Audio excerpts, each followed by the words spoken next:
اعوذ باللہ من الشیطان الرجیم بسم اللہ الرحمن الرحیم 19ویں پارے کا آج آغاز ہے اور سورہ الفرقان کی 21ویں آیت سے یہ پارہ شروع ہو رہا ہے اور اللہ تعالی نے سورہ فرقان میں جن چیزوں کے متعلق توجہ دلائی اس میں سے ایک چیز کافروں کے وہ اعتراضات تھے جو وہ رسول اللہ صلی اللہ علیہ وسلم پر کرتے تھے اور ان کے وہ اعتراضات بھی تھے جو انہوں نے اللہ تعالی کی وحدانیت اور توحید پر کیے، اور اللہ تعالی نے اس صورت میں جو آیات اب تک گزر چکی ہیں اس میں سے بھی بہت سی چیزوں کا جواب مرحمت فرمایا، اور اس کے بعد اب 19ویں پارے کی اس پہلی آیت میں اللہ تعالی نے ان کافروں کے متعلق یہ بات ارشاد فرمائی کہ وقال الذین لا یرجون لقاءنا، اور کہا ان لوگوں نے الذین وہ لوگ لا یرجونا جو لوگ نہیں امید رکھتے تھے۔ یہ جو رجا کا لفظ یہاں پر استعمال ہوا ہے اس کے دو معنی کیے گئے ہیں، اور عربی میں وہ الفاظ جو ایک اور دوسرے کی ضد میں لغات استعمال ہوتی ہیں ان میں سے ایک لفظ یہ بھی ہے، اور اس کا مطلب یہ ہے کہ یا تو یہ امید کے معنی میں ہے رجا، اور یہ معنی عام طور پر لوگوں میں شائع ہے اور لوگ اس معنی کو جانتے ہیں، اور یا پھر اس کا مطلب ہے خوف۔ تو امید اور خوف چونکہ ایک دوسرے کی ضد ہوتے ہیں، ایک دوسرے کے بالکل برعکس ہوتے ہیں، اس لیے رجا کا لفظ عرب دونوں معاملات میں استعمال کرتے ہیں، جب کسی چیز سے امید ہو تو بھی اور جب کسی چیز سے ڈر ہو تو بھی، تو یہاں پر ترجمے دونوں ممکن ہیں کہ قال الذین لا یرجونا، کہا ان لوگوں نے جن کو امید نہیں ہے، اور دوسرا ترجمہ وقال الذین، اور کہا ان لوگوں نے لا یرجونا جنہیں خوف نہیں ہے۔ کس چیز کی امید، کس چیز کا خوف؟ اس کو فوراً بعد ارشاد فرمایا کہ لقاءنا ہماری ملاقات کی، انہیں ہماری ملاقات کی امید نہیں ہے۔ جو لوگ یہ امید نہیں رکھتے کہ وہ ہم سے آ کے ملاقات کریں گے، یعنی ہمارے سامنے پیش ہوں گے، یا جن لوگوں کو یہ خیال نہیں ہے کہ اللہ کا خوف کتنی بڑی چیز ہے، کتنی بڑی دولت اور نعمت ہے، کسی انسان کو اگر میسر آ جائے تو ان کو اللہ کا کوئی خوف نہیں ہے۔ لولا انزل علینا الملائکہ، کہا ان لوگوں نے جن کو ہماری ملاقات کی کوئی امید نہیں یا انہیں قیامت کا ڈر نہیں ہے ہمارے ملنے کا، کیا کہا؟ اب یہ جملہ آ گیا کہ لولا، وہ کہتے ہیں کیوں نہیں، انزل علینا ہمارے اوپر نازل کیے گئے، الملائکہ فرشتے، ہم پر فرشتے کیوں نہیں بھیجے گئے؟ اگر فرشتے بھیجے گئے ہوتے تو اس کے کئی ایک فوائد ہوتے۔ فرشتے آ کر ہمیں اس بات کی تلقین کرتے کہ محمد صلی اللہ علیہ وسلم واقعی اللہ کے نبی ہیں اور تم ان پر ایمان لاؤ، اور فرشتے اگر آتے تو ایک چیز یہ بھی ہوتی کہ اگر ہم ایمان نہ لاتے تو ہمیں مارتے، اور اس ڈر سے ہم ایمان لے آتے۔ فرشتے اگر ہمیں اپنی آنکھوں سے نظر آتے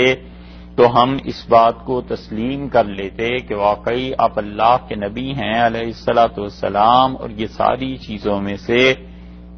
کوئی ایک چیز بھی سامنے نہیں آئی، اور چونکہ آپ کے ساتھ فرشتے جو نازل ہوتے بھی ہوں گے فرض کر لو ہمیں تو نظر نہیں آتے، اور آپ کے ساتھ نازل ہوتے ہوں یا نہ ہوتے ہوں ہم پہ فرشتے آنے چاہیے تھے، فرشتے آ کر ہمیں تلقین کرتے اور پھر ہم آپ کو صحیح معنی میں رسول مانتے۔ عرب کے مشرکین کے ہاں جو فرشتوں کا تصور تھا، اگر آپ ان کی تاریخ پڑھیں تو تقریباً وہ تصور بنتا ہے جو ہندوؤں کے ہاں دیوتا کا تصور بنتا ہے، اور ہندو جیسے اللہ کو، ایک خدا کو یا خدا کی خدائی کے قائل ہیں، وہ مانتے ہیں کہ آخر پہ پہنچ کے سارا سلسلہ ایک کے پاس چلا جاتا ہے، اسی طرح عیسائی بھی بہت دن کے فرقے اس بات کو مانتے ہیں اللہ کی وحدانیت کو، لیکن وہ جو اللہ کی ذات کو ایک مان کر پھر اللہ کی صفات میں شریک ٹھہراتے ہیں، مسئلہ تو ان کا ہے۔ اور اللہ تعالی کی جن صفات میں عام طور پہ شرک پایا جاتا ہے، ان میں سے ایک صفت علم ہے اللہ کی، کہ اللہ کے علاوہ ہمارے حالات کا علم کسی اور کو بھی ہے، اور اسی طرح نفع اور نقصان کی قدرت کا علم، قدرت کی طاقت، یہ کسی اور کو بھی ہے۔ یہ دو صفات اللہ کی ایسی ہیں جن صفات میں مسلسل انہیں دھوکہ لگتا ہے، تو اس لیے یہ اپنے دیوتاؤں کے متعلق یہ تصور کرتے ہیں، ہندوؤں کے بھی بعض طبقے جو اللہ کے ایک ہونے کے بھی قائل ہیں لیکن اللہ کی صفات میں شریک ٹھہراتے ہیں۔ اسی طرح یہ مشرکین مکہ بھی اسی طرح اس بات کے قائل تھے کہ اللہ تعالی ہے اور اس کا کوئی شریک نہیں ہے، اور پھر کہتے تھے سوائے ان شریکوں کے جسے خدا نے اپنا خود شریک بنا لیا، بس وہ اللہ کا شریک ہے، تو اللہ تعالی نے اس شرک کی نفی کی۔ تو یہ عربوں کے قدیم مشرکین کا اور ان ہندوؤں کا عقیدہ تقریباً ایک ہی ہو جاتا ہے۔ تو جب یہ کہتے ہیں کہ ہم پہ فرشتے نازل نہیں ہوتے، کیوں نہیں ہوتے، آنے چاہیے، تو اس سے ایک ان کی مراد یہ بھی ہوتی ہے کہ کچھ دیوتا آسمان سے نازل ہوتے اور وہ دیوتا آ کر ہمیں یہ کہتے کہ محمد صلی اللہ علیہ وسلم کو واقعی اللہ نے بھیجا ہے، وہ اس چیز کا اقرار کرتے اور بتاتے، تو ہم اپنے دیویوں کی یا اپنے دیوتاؤں کی بات مان لیتے۔ اس لیے اللہ تعالی نے یہاں پر یہ بات کی کہ یہ کہتے ہیں کہ لولا انزل، کیوں نہیں نازل کیے گئے، علینا الملائکہ، ہم پر فرشتے کیوں نہیں بھیجے گئے،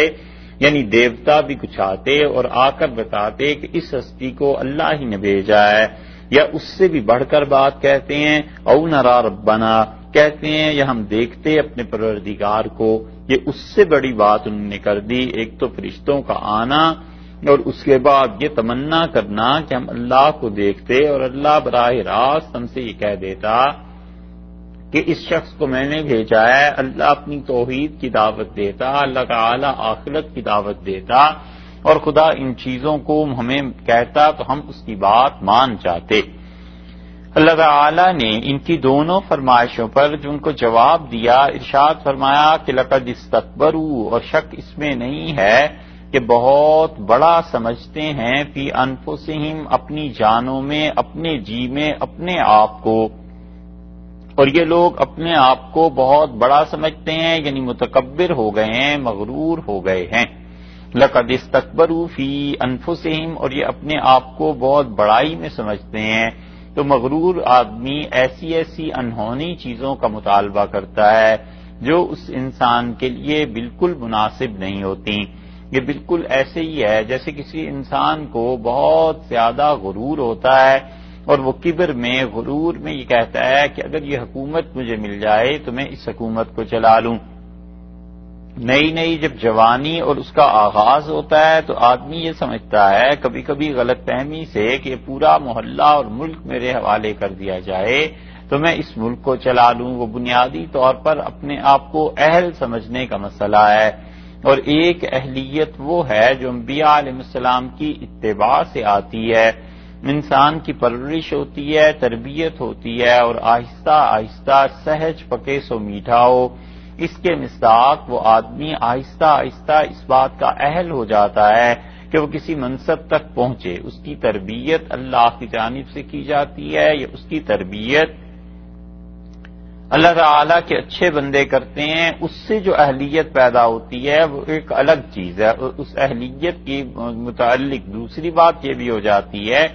کہ انبیاء علیہ السلام خدا انہیں نبوت دیتا ہے تو خدا اس مقام پر انہیں رکھتا ہے جس میں وہ بہت سی چیزوں کے اہل ہوتے ہیں، اور نبوت اور رسالت جیسا عظیم منصب حق تعالی شانہ ان کو دیتا ہے تو اس لیے تربیت کے ان دونوں طرح کے نتائج، اس کے اثرات مختلف ہوتے ہیں بنسبت اس انسان کے جو اپنے آپ کو خود سے ہی بڑا سمجھتا ہو اور خود سے ہی ان چیزوں کا اہل اپنے آپ کو سمجھتا ہو، تو اس کے نتائج بڑے برے ہوتے ہیں۔ نبوت اور رسالت کے بعد اپنے آپ کو اہل سمجھنا کسی کا، اس کی بڑی واضح مثال حضرت یوسف علیہ السلام کی ہے کہ وہ جب پیش ہوئے بادشاہ کے سامنے بات چیت ہوئی تو انہوں نے کہا تم مجھے فلاں عہدہ دے دو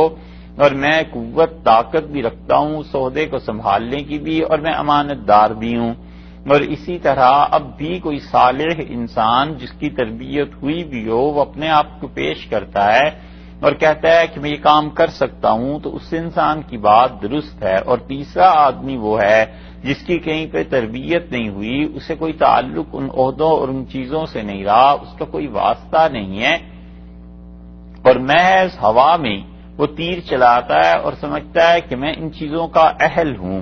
تو یہ جو کبر ہے، اپنے آپ کو بڑا سمجھنا ہے، اس بنیاد پر رسول اللہ صلی اللہ علیہ وسلم نے عہدے دینے کی بھی نفی فرما دی تھی۔ حضرت ابو موسیٰ اشعری رضی اللہ عنہ کے ساتھ کچھ اور لوگ خدمت میں حاضر ہوئے رسول اللہ صلی اللہ علیہ وسلم کی، اور آپ سے عرض کیا کہ ہمیں فلاں فلاں عہدہ دے دیں، تو رسول اللہ صلی اللہ علیہ وسلم نے فرمایا ہم عہدے ان لوگوں کو نہیں دیا کرتے جو خود سے تمنا کرتے ہیں، تو جن کی تربیت نہ ہوئی بھی ہو وہ کسی عہدے پر چلے جائیں تو اس کا مطلب یہ ہوا کہ وہ تباہی مچا دیں گے اس فیلڈ میں، اس میدان میں۔ تو یہ کافر جو تھے انہیں سرے سے اللہ کے ساتھ کوئی تعلق نہیں، شرک کرتے ہیں، کفر کرتے ہیں، اللہ کی نافرمانی کرتے ہیں، انبیاء علیہ الصلوۃ والسلام کا مذاق اڑاتے ہیں، خدا کی توحید کے قائل نہیں ہیں۔ اور ان سب چیزوں کے بعد مطالبہ کیا ہے؟ مطالبہ یہ ہے کہ ہم اللہ کو دیکھ لیں، یعنی ان کے لیے یہ معمولی بات ہے مطالبہ کرنا، جیسے بچوں کا کھیل ہوتا ہے علیہ باللہ، اس طرح الہیات کے باب میں انہوں نے دخل دیا۔ لقد استکبروا فی انفسہم، یہ اپنے جی میں بڑا بنتے ہیں، اپنے آپ کو بہت بڑا سمجھتے ہیں، اور اس کا نتیجہ کیا نکلا؟ وعتوا، اور انہوں نے اس وجہ سے سرکشی کی، عتواً کبیرہ، بہت بڑی سرکشی، شرارت میں یہ سر چڑھ رہے ہیں، بہت بڑی سرکشی انہوں نے اختیار کر لی کہ ایسی بیہودہ تمنائیں کرنے لگے کہ ہم اللہ تعالیٰ کو دیکھیں۔ ایک چیز حضرت موسیٰ علیہ السلام نے کہا کہ رب ارنی، اے پروردگار میں آپ کی رؤیت چاہتا ہوں، دیکھنا چاہتا ہوں، تو وہ بات الگ ہے، اس لیے کہ حضرت موسیٰ علیہ السلام پہ اللہ کی محبت کا، ان چیزوں کا غلبہ تھا، اور اس کی وجہ سے انہوں نے یہ بات کی کہ پروردگار آپ کی زیارت ہو، اور وہ اس مقام اور شرف کے آدمی تھے کہ اللہ تعالیٰ نے انہیں اپنی ملاقات کے لیے طور پر بلایا، ان سے گفتگو فرمائی، وہ ساری چیزیں ایک الگ ہیں۔ اور یہ جن کے نہ اعمال اس طرح کے، اور سب سے بڑی بات یہ کہ عقیدہ بھی خراب، اللہ نے فرمایا عتوا عتواً کبیرہ، اور یہ سر چڑھ گئے ہیں، بہت ہی سرکشی، بہت ہی بغاوت پہ اتر آئے، اتنی بڑی بات زبان سے نکال دی۔ یوم یرون الملائکہ، اور جو فرشتوں کو دیکھنے کا یہ تقاضا ہے کہ ہم فرشتوں کو دیکھیں اور پھر جا کر مانیں گے، یوم، جس دن یرون الملائکہ، یہ دیکھیں گے فرشتوں کو، لا بشرا، وہ کوئی خوشی کا دن نہیں ہوگا، یوم اذن، اس دن بشارت نہیں ہوگی، للمجرمین، ان لوگوں کے لیے جو مجرم ہیں۔ آ جائے گا وہ دن، اتنی جلدی جو مچاتے ہو کہ فرشتوں کو دیکھنا ہے، تو اللہ نے فرما دیا کہ وہ دن جس دن انہوں نے فرشتوں کو دیکھنا ہے،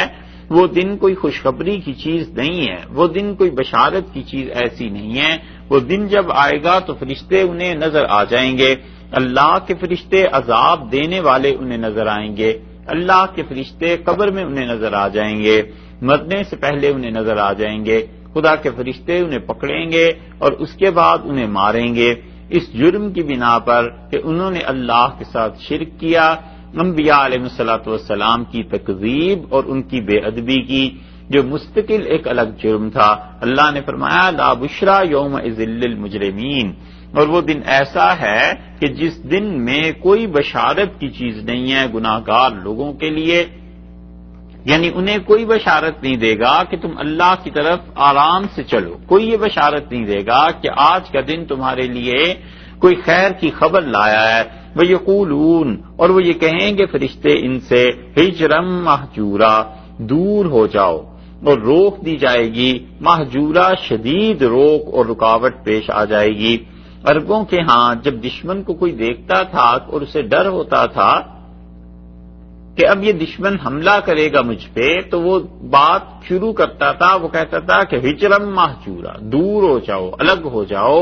اور بہت بڑی رکاوٹ چاہیے جو میرے اور تمہارے درمیان آ جائے۔ اب یہ جو یقولون کا لفظ ہے، مفسرین نے اس کی دونوں معانی کیے ہیں۔ کچھ حضرات تو اس طرف گئے ہیں کہ یہ کہنے والے فرشتے ہیں، اور فرشتے یہ کہیں گے کہ ہجرم مہجورا دور ہو جاؤ، آج کے دن کوئی بشارت کی چیز تمہارے لیے نہیں ہے، آرام سے دور ہو جاؤ، اللہ کے کلام سے دور ہو جاؤ، اللہ کی رحمت سے دور ہو جاؤ۔ ان سارے اعتبارات سے فرشتے یہ کہہ دیں گے کہ آج کے دن ساری جنت کے انعامات اللہ نے تم پہ حرام کیے ہیں، دور رہو ان جگہوں سے، پرے ہو جاؤ، اور فرشتے انہیں ماریں گے۔ تو یہ کوئی اچھی چیز نہیں ہے جس کے لیے وہ فرشتوں کا تقاضا اور مطالبہ کر رہے ہیں۔ دوسری بات یہ ہے کہ اللہ تعالیٰ نے یہاں پر یہ بات ارشاد فرما دی کہ یوم یرون الملائکہ، جس دن یہ فرشتوں کو دیکھیں گے، لا بشرا یوم اذل للمجرمین، اور وہ دن جو ہے ایسا کہ اس میں کوئی خوشخبری کی بات نہیں ہے گناہ گاروں کے لیے، وَيَقُولُونَ اور وہ گناہ گار کہیں گے،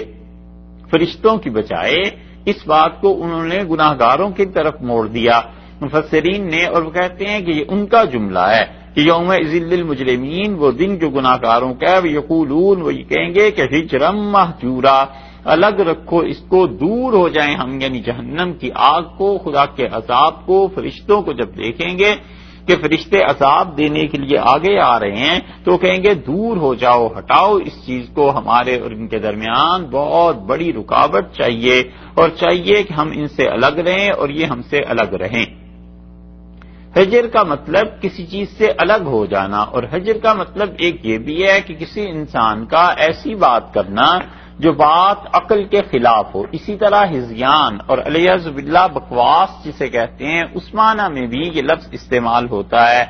کہ اللہ تعالیٰ نے یہاں پر بھی اسی صورت میں ایک اور جگہ آگے چل کے بھی اسی لفظ کا استعمال فرمایا ہے، وہاں تو بات کریں گے، لیکن ہجر کا اصل مطلب جو ہے کہ اس کا معنی ہے ایک ترک کر دینا، اور مہجور کا مطلب ہو گیا کہ متروک،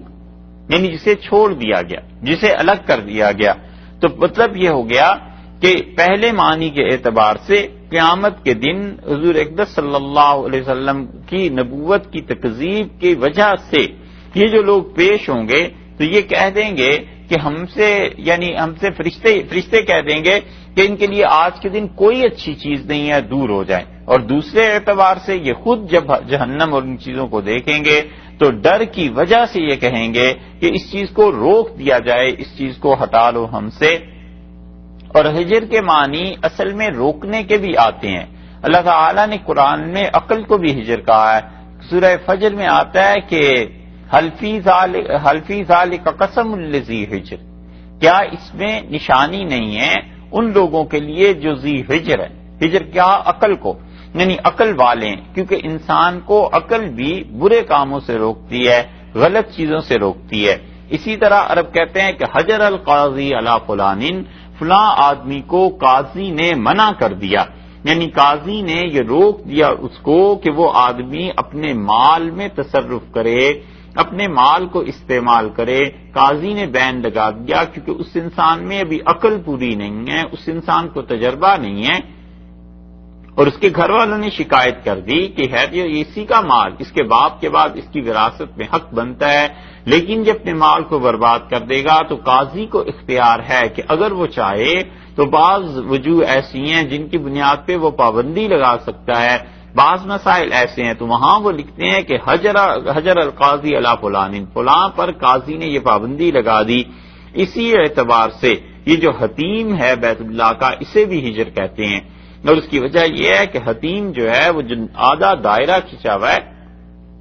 اس پر پابندی ہے کہ اس میں آدمی طواف نہیں کر سکتا، یہ پابندی لگا دی گئی کہ طواف وہ باہر سے اس کے کرے گا، اندر سے طواف نہیں کرے گا۔ تو ہجر کا بنیادی طور پر منع کیے جانے کا مطلب نکلا تو اللہ تعالیٰ نے دونوں باتوں میں سے کوئی بھی بات ارشاد فرما دی یہاں پہ، یا تو یہ مان لیا جائے کہ مجرم یہ کہیں گے کہ ہجرم مہجورا، اور یا یہ مان لیا جائے کہ فرشتے یہ کہیں گے کہ ہجرم مہجورا، دور ہو جاؤ آج کے دن اللہ کے ان سارے انعامات سے، اور یا مجرم کہیں گے جہنم کی آگ کو دیکھ کے کہ آج تو دور ہی ہونا ہے، بس اس کو دور رکھو۔ وقدمنا، اور ہم پہنچیں گے، وقدمنا اور ہم پہنچے، ماضی کا صیغہ ہے لیکن یہ استعمال کیا جا رہا ہے مستقبل کے متعلق، قیامت کے متعلق۔ وقدمنا اور ہم پہنچے، اس کا مطلب یہ ہے کہ ہمارا پہنچنا اتنا یقینی ہے کہ اس مستقبل کے معاملے کو ماضی سے تعبیر کر دیا۔ یہ ایسے ہی ہے جیسے ہماری زبان میں بھی کوئی آدمی کسی کو یقین دلانے کے لیے، پکی بات کرنے کے لیے کہتا ہے کہ تم سمجھو بس یہ ہو گئی، اسے ہوا وا سمجھو۔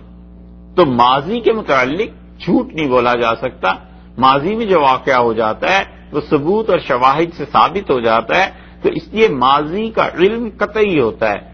اور مستقبل کا علم یقینی نہیں ہوتا۔ تو اس لیے اللہ تعالیٰ نے ماضی کا صیغہ استعمال فرمایا کہ وقدمنا، اور ہم ان کی طرف گئے، ان کی طرف ہم نے ارادہ کیا یعنی کریں گے، تو ماضی بول کے مستقبل مراد لیا۔ وقدمنا الی ما عملوا، اور ہم پہنچے ان کاموں پر، یعنی ہم پہنچیں گے ان کاموں پر، من عمل، جو کوئی بھی کام انہوں نے کیا ہے، جو کوئی چیز انہوں نے کی ہے ان کافروں نے، فجعلناہ، اور ہم ان کے نیک اعمال کو کر دیں گے، ہباء منصورا، ہباء منصورا، ایسی خاک منصورا جو اڑتی ہوئی ہو۔ سورج کی شعاعیں کبھی آپ نے دیکھا ہوگا کہ صبح کے وقت جب کمرے میں آتی ہیں تو وہ ایک شعاع بن جاتی ہے اور اس شعاع میں ذرات نظر آتے ہیں۔ صبح کی جو پہلی شعاعیں ہوتی ہیں روشن دان سے آتی ہیں، کھڑکی سے آتی ہیں، تو وہ جو شعاع آتی ہے اور غبار کے ذرات کے متشابہ ہوتی ہے، اس میں ذرات نظر آتے ہیں، اس کو کہتے ہیں ہوا۔ وہ ہے کہ ذرات ہو گئے، تو ذرات کے لیے مشابہ چونکہ ہوتی ہے، اس میں اکثر ذرے ہوتے ہیں، آدمی کی آنکھ کھلتی ہے دیکھتا ہے، وہ ہے ہوا، کہ ہم اسے کیا کر دیں گے، ٹکڑے ٹکڑے کر دیں گے، ذرہ ذرہ کر دیں گے، بالکل ذرات پہ چیز کر دیں گے۔ کیا چیز؟ منصورہ، اور ان کے اعمال جو ہیں وہ بکھری ہوئی اور منتشر چیز ہوگی۔ نظم اور نثر دونوں لفظ استعمال ہوتے ہیں نا اردو میں۔ نظم وہ جو پرویا ہوا ہو، کسی دھاگے میں اس چیز کو باندھ دیا جائے۔ نظم میں الفاظ ایک دوسرے کے وزن پر آ جاتے ہیں، ایک شعر اس کا ایک مصرع دوسرے مصرے کے برابر ہوتا ہے، اور نثر کہتے ہیں اس عبارت کو جس عبارت کے فقرے آپس میں نہیں ملتے ہوتے، یعنی ان کا ایسا رابطہ نہیں ہوتا جیسے نظم میں ہوتا ہے، تو اسے کہتے ہیں نثر۔ جو نثر کا مطلب ہے بکھیر دینا۔ ہوا منصورا، ہم ان کے اعمال کو ایسے کر دیں گے جیسے کہ ذرات بکھرے ہوئے ہوتے ہیں، جن اعمال کے متعلق آج یہ سوچ رہے ہیں کہ قیامت میں انہیں نفع دیں گے، بنیادی طور پر جو شرط چاہیے تھی ایمان کی وہ ان میں ہے نہیں۔ جب ایمان نہیں ہے تو پھر یہ کس بوتے اور کس ناطے پہ یہ کہتے ہیں کہ ان کے اعمال انہیں نفع دے جائیں گے؟ کافروں کے اعمال انہیں اتنا نفع دے دیں کہ جہنم سے بچا دیں، یہ نہیں ہوگا، کیونکہ کفر کی سزا جو ہے وہ خود اتنا بڑا عمل ہے کفر کہ انہیں وہ سزا مل کر رہے گی۔ ہاں کسی کافر نے گناہ نہیں کیا تو اللہ تعالیٰ کوئی ایسے تھوڑے ہی کر دیں گے کہ اس کے ذمے بھی گناہ ڈال دیں، اور کافر نے کوئی نیکی کی ہے تو اس نیکی کے عوض میں اعمال ہے نا، عمل ہے نیکی، اس کے عوض میں کوئی گناہ جو عمل ہے وہ ایک دوسرے کے مقابل میں آ سکتے ہیں، لیکن عقیدے کے مقابلے میں تو عقیدہ ہی آئے گا۔ عقیدہ مستقل ایک ایسی چیز ہے کہ اس کا فکر اور سوچ سے تعلق ہے، سوچ کی عبادت ہے، اور اس عقیدے کے تحت انسان کے اعمال بنتے ہیں۔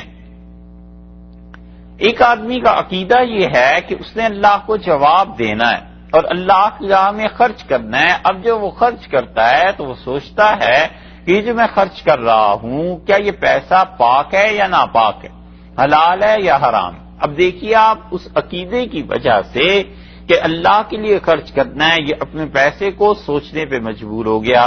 کافر آدمی کہتا ہے کہ لوگوں پر بڑی مصیبت آ گئی ہے، لوگوں کے لیے گھر بنانے چاہیے، لوگوں کی ہیلپ کرنی چاہیے، ان کو فوڈ کے لیے بڑی پرابلم ہے یہ سالو کرنی چاہیے۔ مومن آدمی بھی یہی کرے گا، کافر بھی یہی کرے گا۔ مومن اس عقیدے کے تحت پابند ہو جائے گا کہ وہ کہے حلال کا پیسہ ہونا چاہیے۔ کافر کو چونکہ عقیدہ نہیں ہے اس لیے اس کے لیے برابر ہے کہ وہ گوشت پورک ہو یا وہ گوشت گائے کا ہو یا دمبے کا ہو یا کسی حلال کا ہو حرام کا ہو، یہ فرق عقیدہ ڈال دیتا ہے۔ اسی طرح آپ اسی مثال کو اگر آگے ذرا سا اور بڑھا لیں تو وہ مومن انسان سوچتا ہے کہ جو پیسے میں نے خرچ کرنے ہیں، اگر میں $1000 ان غریبوں پہ خرچ کر دیتا ہوں تو اس مہینے میں مجھے اپنے بچوں کے لیے جو خرچ کرنا ہے وہ کہاں سے آئے گا؟ اور ان کے جو حقوق ہیں کیا وہ زیادہ ہیں یا یہ زیادہ ہیں؟ کافر آدمی ہے، اسے کچھ پرواہ نہیں ہے، ممکن ہے وہ خرچ ہی نہ کرے اور اپنے بچوں کے متعلق سوچتا ہی رہ جائے، اور ممکن ہے سب کچھ اپنے بچوں کو دے دے اور غریبوں پہ خرچ نہ کرے یا ان پہ سارا خرچ کر دے اور بچے محروم رہ جائیں۔ اس کو اعتدال کی زندگی کا پابند بنانے کے لیے کوئی چیز نہیں ہے۔ اور مومن انسان چاہے وہ غلط کرے لیکن اس کے پاس ایک چیز تھی کہ شریعت نے اسے کیا کہا تھا کہ اپنی رقم کا کتنا حصہ تم نے کس چیز پہ خرچ کرنا ہے، اسے سکھایا تھا کہ جو چیزیں پہلے فرض ہیں انہیں پورا کرو اور فرائض کے بعد پھر آگے چل کے تم نفلی عبادت اور نفل میں اللہ کے لیے مال خرچ کرو گے۔ یہ دو چیزیں دیکھ لیں، اس کے پس پشت اصل میں عقیدہ ہے جو کہ خرچ کر رہا ہے۔ پھر اس کے بعد یہ انسان اس کو جب خرچ کر چکا اور معلوم ہوا کہ وہ پیسہ جو تھا وہ صحیح استعمال نہیں ہوا، اب اس انسان کے لیے ایک تو ہے طبعی پریشانی، کافر کو بھی ہوگی مومن کو بھی ہوگی کہ پیسہ ضائع ہو گیا، لیکن مومن کے پاس ایک سہارا ہے، وہ کہتا ہے چلو میں نے تو اللہ کے لیے خرچ کر دیا تھا نا، مجھے اس کا نہیں ہے، اللہ اسے قبول کر لے، میں نے تو خدا کے لیے دے دیا۔ اور کافر انسان کے پاس یہ سہارا نہیں، وہ کچھ نہیں کرتا، وہ تو مقدمہ کچہری گالیاں یہ چیزیں ہوتی ہیں، لیکن مومن انسان کو ایک سہارا ہو جاتا ہے۔ اسی طرح جب عقیدہ مومن کا ٹھیک ہوتا ہے، ایمان والا آدمی تو بڑے سے بڑا رنج اور غم اس کی انتہا پہ پہنچ کے کہتا ہے صبر کرو، اللہ کے ہاں پہنچ کے یہ معاملہ حل ہو جائے گا۔ کافر انسان کے پاس کوئی چیز نہیں ہے کہ جس کی بنیاد پر اسے کہا جائے کہ تم صبر کر لو، وہ ایٹیکیٹس اور مینرز ہیں اور وہ مختلف قوموں کے مختلف حالات میں مختلف طرح کے ہو جایا کرتے ہیں۔ اس لیے اللہ تعالیٰ نے عقیدے کو بنیادی طور پر جو اتنا اہم قرار دیا ہے اس کی وجہ یہ بھی ہے کہ انسان اپنے اعمال میں پابند ہو اور کسی عقیدے کے تحت وہ اپنے کام کرے، یہ نہیں ہے کہ جو اس کے جی میں آیا وہ کر گزرا۔ اسی لیے فرمایا ہے کہ ہم اس کے نیک اعمال جو ہیں اس نے اپنے لیے بھیجے تھے وہ نجات سمجھ رہا تھا جو اس میں فجعلناہ ھباء منثورا، ہم نے انہیں کیا کیا ایسے ذرات کر دیے جیسے روشن دان سے یا کھڑکی سے داخل ہونے والی شعاعوں میں غبار کی طرح بالکل باریک ذرات ہوتے ہیں، ان کو ہم نے منصورہ بکھیر دیا، ختم کر دیا اس کے اعمال کو۔ اسی لیے رسول اللہ صلی اللہ علیہ وسلم نے بتایا ہے کہ کافر لوگ جب اپنے اعمال لے کے اللہ کے یہاں آئیں گے تو پھر ان کا معاملہ کیا ہوگا، اور وہ اس سے کچھ بھی مختلف نہیں ہے جس کو اللہ تعالی نے یہاں سورہ فرقان کی 23 نمبر آیت میں ارشاد فرمایا۔ پھر اس کے بعد اللہ تعالی نے اہل جنت کا ذکر کیا، اور قرآن میں یہ بات عام طور پر ملتی ہے کہ جب ایک گروہ کا تذکرہ آتا ہے دوسرے کا بھی آ جاتا ہے، جنتیوں کا تذکرہ آتا ہے تو جہنم والوں کا بھی آ جاتا ہے، جہنم کا تذکرہ آتا ہے جنت کا بھی تذکرہ آ جاتا ہے، عام طور پر یہ چیزیں آگے پیچھے کو آ جاتی ہیں۔ اسی لیے یہاں پر فرمایا ہے اس کے فوراً بعد کہ جنت والے لوگ اصحاب الجنت، اور وہ لوگ جو باغ میں ہوں گے، جو جنت میں ہوں گے، یومئذ اس دن خیر مستقرا، وہ بہت اچھے ہوں گے، مستقر ان کا ٹھکانہ، وہ احسن مقیلا، اور بہت اچھی آرام کی جگہ ہم ان کو دیں گے۔ اللہ تعالی نے جنت کے لوگوں کا ذکر کیا، یعنی یہ وہ لوگ ہوں گے جن لوگوں نے یقیناً اللہ کی اطاعت میں زندگی بسر کی، اور کم سے کم اپنے عقیدے کے اعتبار سے، اور عقیدے کے بعد جو اعمال لے کر وہ اللہ کے حضور میں پہنچے وہ اعمال اچھے تھے۔ یا یہ کہ ان کے اعمال میں برائی تھی اور ان کی مغفرت ہو گئی، جب ان کی جان نکلنے کا وقت آیا تو اس میں جو تکلیف تھی وہ گناہوں کو معاف کرانے والی تھی۔ اسی طرح قبر کا عذاب بذات خود گناہوں کو معاف کرانے والی چیز ہے، تو وہ ہوتے ہوتے وہ انسان پاک ہو کے دھل کے اللہ کے پاس پہنچ گیا۔ اللہ تعالیٰ نے فرمایا اس کے لیے دو چیزیں ہیں، خیر مستقرن، وہ دن ایسا ہے جس دن میں اس کے لیے خوبی ہے۔ اور اوپر دیکھیں اگر آپ 22 نمبر آیت میں تو وہاں فرمایا تھا کہ لا بشرا یومئذ للمجرمین، گناہ گاروں کے لیے یعنی کافروں کے لیے اس دن کوئی بشرا خوشخبری نہیں، اور ایمان والوں کے لیے خیر مستقرن، ان کے لیے بہت اچھی چیز ہے مستقر جائے قیام، جہاں وہ ہمیشہ رہیں گے۔ ایک وہ احسن مقیلا، اور وہ جگہ جہاں پر جائے قیام کی بجائے احسن مقیلا جہاں انہیں تھوڑی دیر کے لیے ٹھہرنا ہے، وہ جگہ بھی ان کی بہت اچھی ہے۔ احسن مقیلا سے مطلب یہ ہے کہ ان کا مقیل اچھا ہوگا، اور مقیل کہتے ہیں قیلولہ کرنے کی جگہ، یعنی آدمی جہاں پر دوپہر کو لیٹتا ہے آرام کرنے کے لیے، چاہے وہ کھانا کھائے یا نہ کھائے اور چاہے اس کو نیند آئے یا نہ آئے، لیکن عربوں کے ہاں رواج اور طریقہ یہی تھا کہ وہ صبح کھانا کھاتے تھے، پھر اس کے بعد جب سورج زیادہ بلند ہو جاتا تھا اور تقریباً دن کا آدھا ہو جاتا تھا، وہ اٹھ کے اپنے گھروں کو چلے جاتے تھے اور اس وقت جا کے وہ آرام کرتے تھے، اور ظہر کے وقت کے قریب آ کے پھر ان کی مجلسیں جمتی تھیں، پھر جو کچھ بھی کہتے تھے سو کہتے تھے۔ تو اللہ تعالیٰ نے اس کو مقیلہ کہا ہے، یعنی جہاں پر تھوڑی دیر کے لیے اس کو رکنا ہے۔ حشر کا میدان مراد ہے اس سے کہ حشر کا میدان قبر سے اٹھا کر جنت میں داخلے کے دوران جو میدان جو جگہ ہے وہ بھی اس مومن کی بہت اچھی ہے۔ اسی لیے حدیث میں آیا ہے کہ رسول اللہ صلی اللہ علیہ وسلم نے یہ بات ارشاد فرمائی کہ مومن کے لیے یہ وقت بڑی سرعت بڑی جلدی سے گزر جائے گا، اور مستدرک حاکم کی روایت میں بھی آتا ہے کہ قیامت کا دن مومنین کے لیے اتنا ہوگا جتنا وقت ظہر اور عصر کی نماز کے درمیان ہوتا ہے۔ ایک جگہ آیا ہے رسول اللہ صلی اللہ علیہ وسلم نے اس سے بھی کم وقت کے متعلق ارشاد فرمایا۔ یہ اصل میں مومنوں کے مختلف احوال ہیں، ہر کوئی آدمی اپنی اپنی حالت کے اعتبار سے اس دن کو محسوس کرے گا۔ کافر کو تو واقعی 50,000 برس کا وہ دن ہوگا، اور مومن انسان جس کو جنت میں اللہ نے بھیجنا ہے وہ فوری طور پر فارغ ہو کے جنت میں چلے جائیں گے۔ تو احسن و مقیلہ کا مطلب یہ ہوا کہ جہاں تھوڑی دیر انہوں نے ٹھہرنا تھا، وہ تھوڑی دیر کے لیے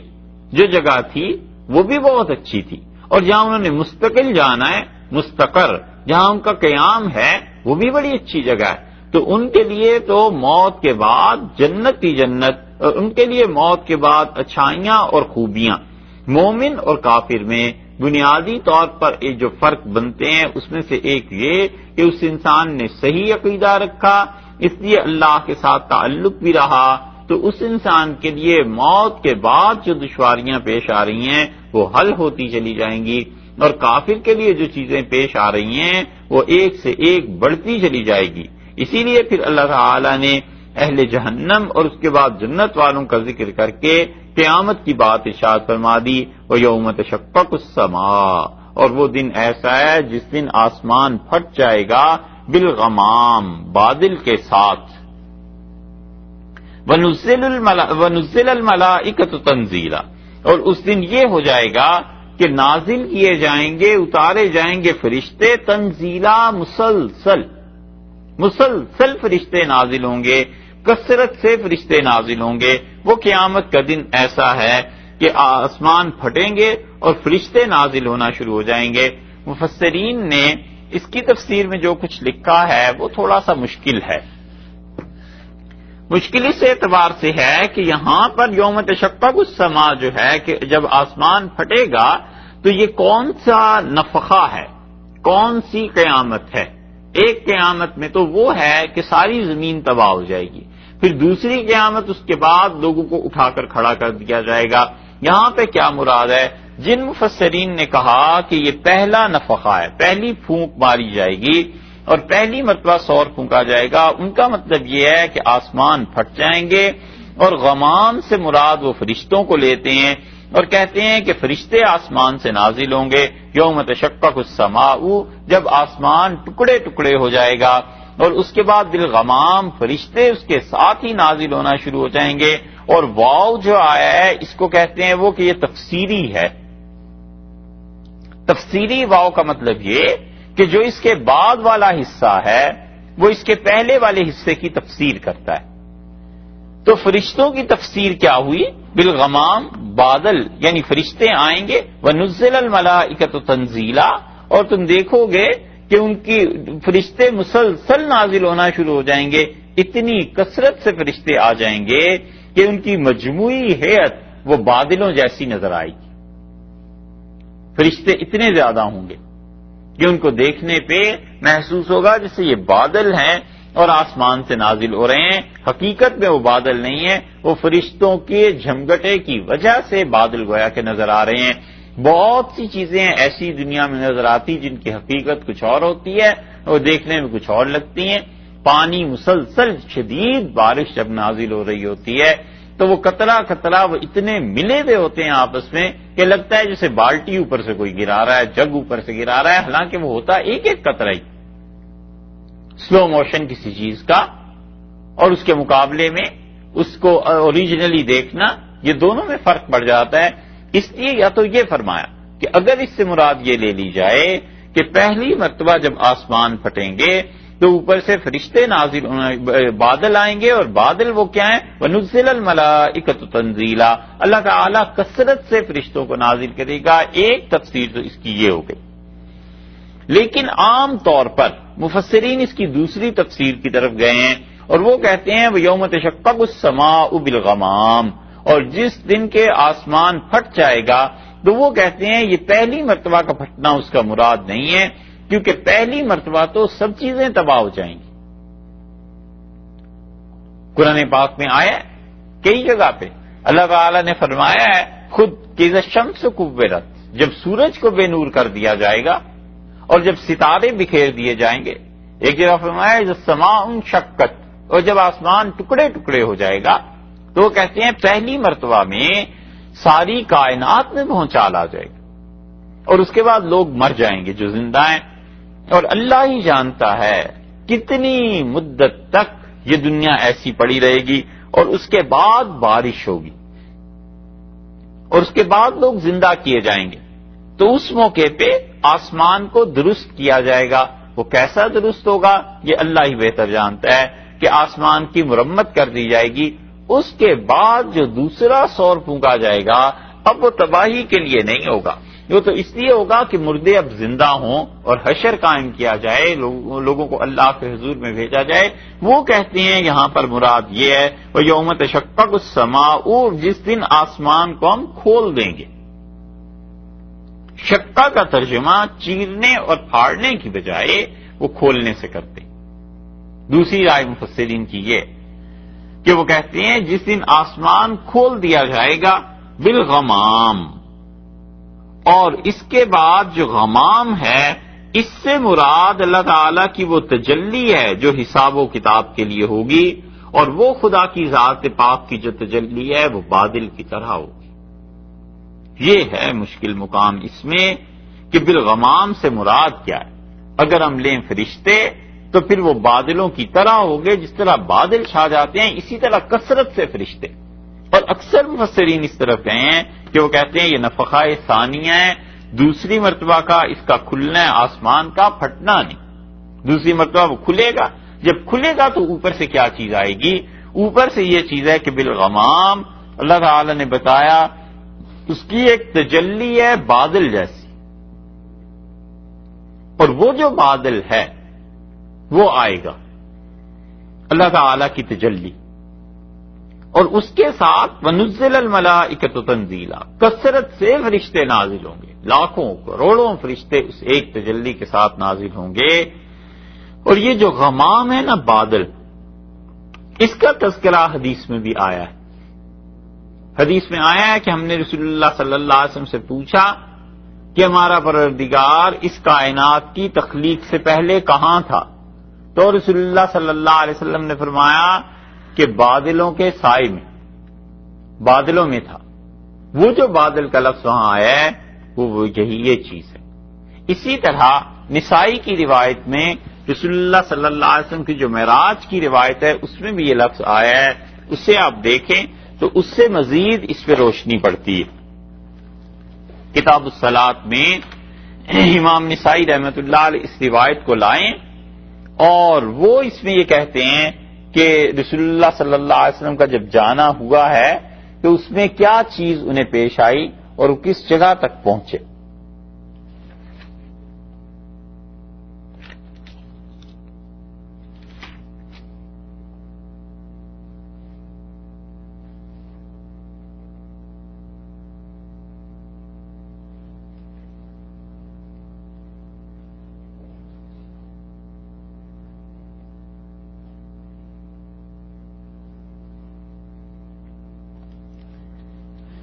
کتاب الصلاۃ میں امام نسائی رحمۃ اللہ نے باب یہ باندھا ہے کہ نماز کہاں پر فرض ہوئی اور کتنی فرض ہوئی، اور حدیث سے لائے ہیں سے انس بن مالک رضی اللہ عنہ کی روایت کہ رسول اللہ صلی اللہ علیہ وسلم نے فرمایا اوتیت بدابۃ فوق الحمار ودون البغل، میرے پاس ایک جانور لایا گیا جو کہ گدھے سے تھوڑا سا بڑا تھا اور گھوڑے سے چھوٹا تھا، براق، خطوہا، اور اس کا پاؤں عند منتہا طرفہا، جہاں اس کی نظر جاتی تھی وہاں پڑتا تھا، ایک پاؤں اٹھاتا تھا اور وہاں جا کر رکھتا تھا جہاں تک اس کی نگاہ جاتی تھی۔ فرکبت، میں اس پہ سوار ہوا اور میرے ساتھ جبریل امین تھے علیہ الصلوۃ والسلام، فسرت، اور ہم چلے، فقالا، انہوں نے کہا انزل، آپ اس جگہ پہ اتریے، فصلی، اور یہاں پر نماز پڑھیے 2 رکعتیں، ففعلت، میں نے 2 رکعتیں پڑھی، فقال اتدری این صلیت، جبریل نے مجھ سے کہا کہ آپ کو پتہ ہے آپ نے کہاں نماز پڑھی ہے؟ صلیت بطیبہ وَإِلَيْهَا الْمُهَاجَرُ، آپ نے بڑی پاک زمین پہ نماز پڑھی، اور یہ وہ جگہ ہے جہاں اللہ آپ کو توفیق دے گا اور آپ ہجرت کریں گے یہاں آ کے۔ یہ پہلی مرتبہ رسول اللہ صلی اللہ علیہ وسلم کا اس سفر میں اترنا ہوا۔ ثم قال انزل، پھر اس نے کہا کہ یہاں اتریے، فصلی، اور آپ نماز پڑھیے، فصلیت، تو میں نے اور 2 رکعتیں پڑھی، فقال اتدری این ما صلیت، این صلیت، آپ کو معلوم ہے یہ جگہ کون سی ہے جہاں آپ نے نماز پڑھی؟ اور پھر رسول اللہ صلی اللہ علیہ وسلم انہوں نے مجھ سے کہا صلیت بطور سینا، آپ نے طور پر اس جگہ پہ نماز پڑھی ہے حیث کلم اللہ عز وجل موسیٰ علیہ السلام، جہاں سے موسیٰ علیہ السلام کی اور اللہ تعالی کی گفتگو ہوئی تھی۔ 2 جگہیں ہو گئیں۔ ثم قال، پھر انہوں نے کہا انزل، آپ آئیے یہاں پہ تشریف لائیں، پھر اتریں اس سے، فصلی، اور اب نماز پڑھیے، فنزلت فصلیت، میں اترا اور میں نے نماز پڑھی، اور اس سے کہا تدری این صلیت، آپ کو معلوم ہے یہ تیسری جگہ جہاں پر آپ نے نماز پڑھی یہ کون سی ہے؟ اور پھر جبریل امین علیہ الصلوۃ والسلام نے کہا صلیت بیت لحم، آپ نے یہ نماز بیت لحم میں پڑھی۔ بیت اللحم کا نام سنا ہوگا، نہیں؟ آج کل بہت آتا ہے نا، یہ اسرائیل میں جو جگہ ہے، فلسطینی جسے لینے کی کوشش کر رہے ہیں جہاں لڑائیاں ہوتی ہیں، اس کو کہا یہ تیسری جگہ رسول اللہ صلی اللہ علیہ وسلم اترے، اور جبریل امین نے کہا کہ حیث ولد عیسیٰ علیہ السلام، یہاں پہ حضرت عیسیٰ علیہ السلام پیدا ہوئے تھے۔ 3 جگہیں ہو گئیں۔ ثم دخلت الى بیت المقدس، پھر میں بیت المقدس میں گیا، فجمع لی الانبیاء علیہم السلام، اور انبیاء علیہم السلام کو میری وجہ سے اکٹھا کیا گیا تھا، تو جبریل امین علیہ السلام نے مجھے آگے کر دیا، حتی اممتہم، یہاں تک کہ میں نے ان کی امامت کی۔ ثم صعد بی الی السماء الدنیا، اور پھر اس کے بعد مجھے اس آسمان پر لے کے گئے جبریل امین علیہ السلام جو دنیا کا آسمان ہے، فاذا فیہا آدم علیہ السلام، اور یہاں پر حضرت آدم علیہ السلام تھے، تو رسول اللہ صلی اللہ علیہ وسلم کا اترنا سب سے پہلے مدینہ منورہ میں ہوا، پھر طور سینا پر ہوا، پھر اس کے بعد حضرت عیسیٰ علیہ السلام تھے وہاں ہوا۔ یہ 3 سفر میں جگہیں ایسی تھیں جہاں رسول اللہ صلی اللہ علیہ وسلم کو نماز پڑھائی تھی، اور یہ دلیل ہے اس بات کی کہ جگہوں میں برکت ہوتی ہے۔ اگر وہ برکت کی جگہ نہ ہوتی تو کوئی وجہ نہیں بنتی کہ جبریل امین اتنے بڑے سفر میں رسول اللہ صلی اللہ علیہ وسلم سے یہ کہیں کہ آپ یہاں اتریں اور نماز پڑھیں۔ پھر کہتے ہیں دوسرے آسمان پہ مجھے لے جایا گیا، اور وہاں پر 2 خالہ زاد بھائی تھے، عیسیٰ اور یحییٰ علیہ السلام۔ پھر اس کے بعد تیسرے آسمان پہ مجھے لے کر گئے، اور وہاں یوسف علیہ السلام تھے، اور پھر وہ مجھے چوتھے آسمان پر لے کے گئے، اور اس میں حضرت ہارون علیہ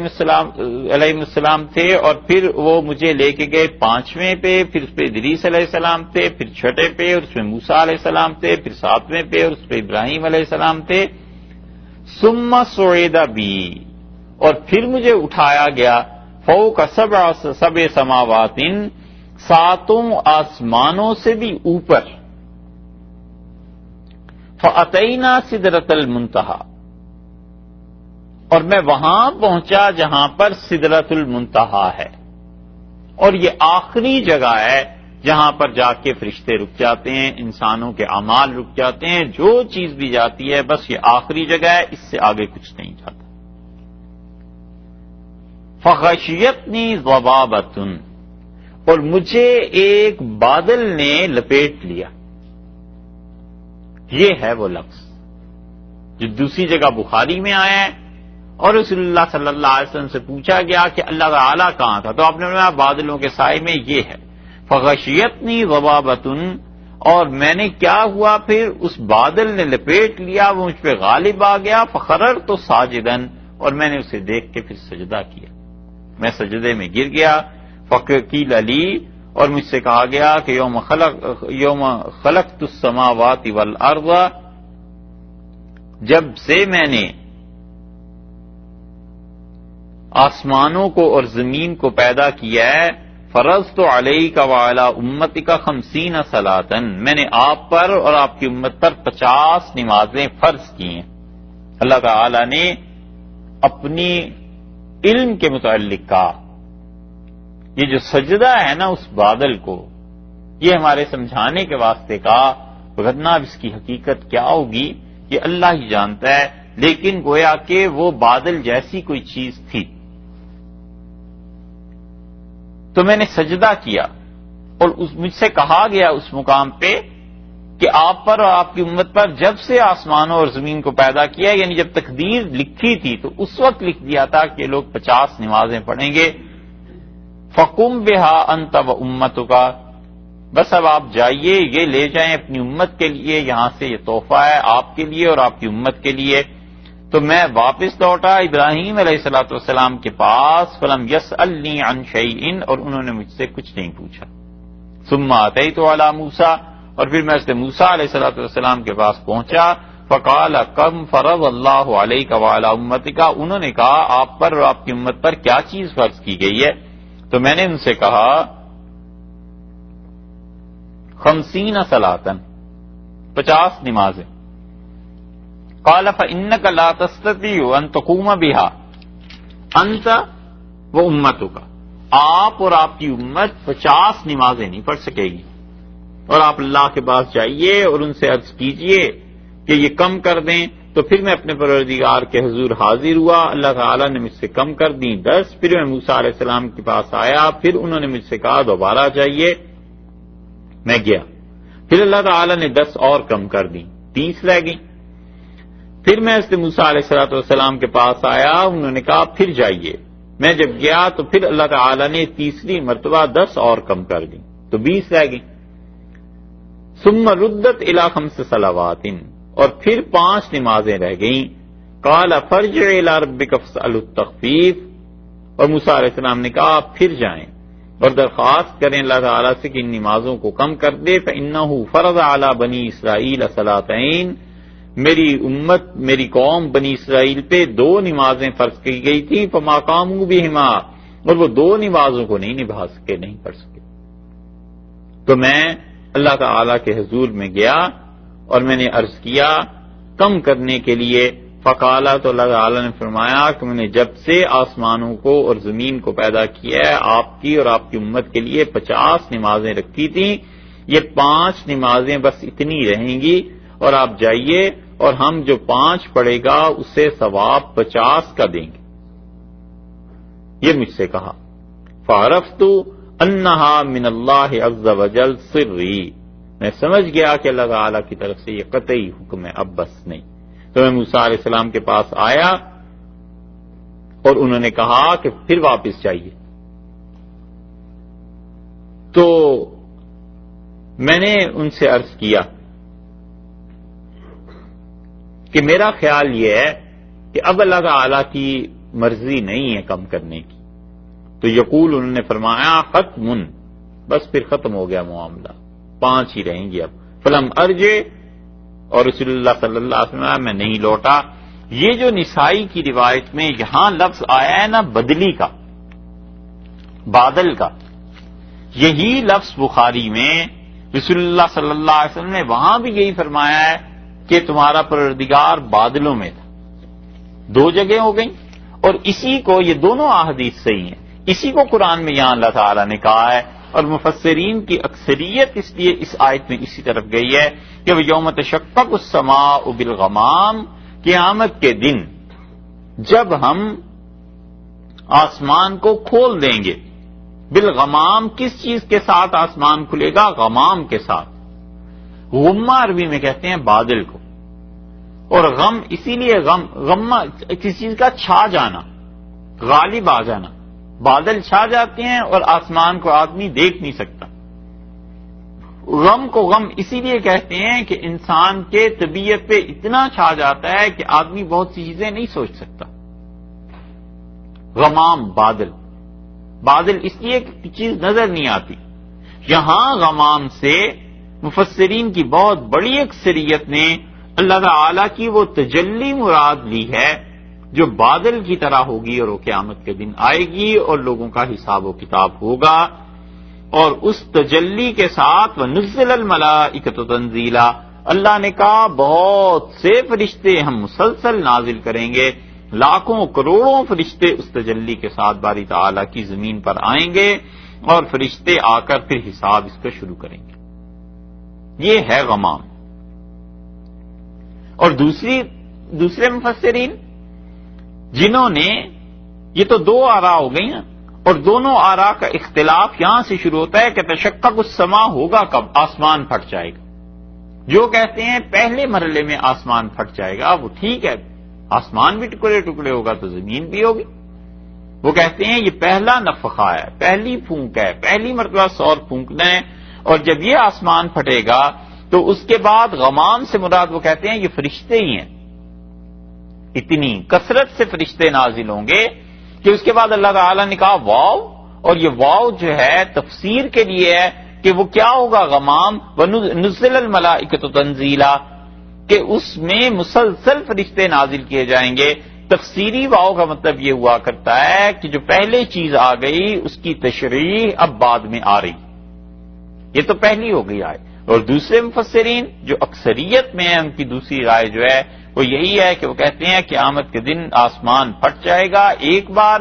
پھر اس کے بعد لوگ جب مرے ہوئے ہوں گے تو اللہ ہی جانتا ہے کتنی مدت گزرے گی، پھر دوسری مرتبہ سور پھونکا جائے گا اور لوگ اٹھ کھڑے ہوں گے اپنے قبروں سے۔ وہ ہے مراد یہاں کہ یوم تشقق السماء، پہلی مرتبہ آسمان پھٹنے کے بعد، برباد ہونے کے بعد اس کی تعمیر کی گئی، اسے ٹھیک کیا گیا۔ تو تشقق کا ترجمہ یہاں وہ کرتے ہیں کہ اس دن آسمان کو ہم کھولیں گے، تو اس سے کھولیں گے تو اس سے غمام، ایک بادل آئے گا۔ یہ ہے اللہ کی وہ تجلی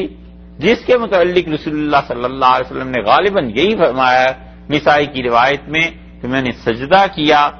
سدرۃ المنتہا سے بھی آگے یہ جگہ ہے جہاں کے متعلق وَنُزِّلَ الْمَلَائِكَةُ تَنزِيلًا، اور فرشتے پھر مسلسل اس تجلی کے ساتھ نازل ہوں گے اور لوگوں کا حساب و کتاب شروع ہوگا۔ وہ اللہ کی تجلی ہے، وہ کائنات کی تخلیق سے پہلے بھی تھی، جب کچھ نہیں تھا،